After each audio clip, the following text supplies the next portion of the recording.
इतना हम जरूर बोलेंगे भारतीय जनता पार्टी और ये सरकार जो है त्रिपुरा में, आप लोग से बात करेंगे। हम डेमोक्रेसी में विश्वास रखते हैं, हम सबके साथ बात करेंगे, क्यों हमारा स्लोगन है सबका साथ सबका विकास, और सबके साथ बात करके हम लोग काम करेंगे। आप लोग ये विश्वास रखिए। हम चाहते हैं हर एक जनजाति युवक, हर एक जनजाति युवक युवती अपना फ्यूचर अपना गांव में बनाएंगे, अपना देश में बनाएंगे। हम नहीं चाहते कोई युवक मन में दुख लेके जंगल में जाए। हम चाहते हैं जनजाति एवं जितना सा हमारा साथ रहे, हम एक साथ काम करेंगे।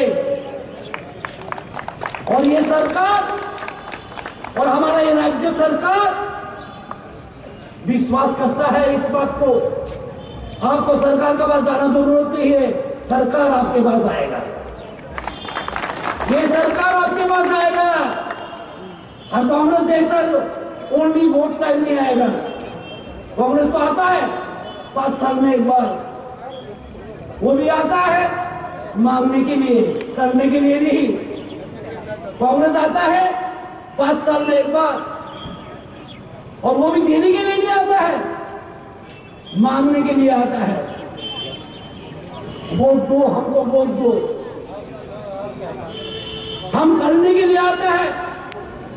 हम चाहते हैं कि जनजाति समाज शक्तिशाली समाज बने, एबीसी शक्तिशाली बने। आप लोग बहुत ऊंचा है, आप लोगों को वापस भी जाना है।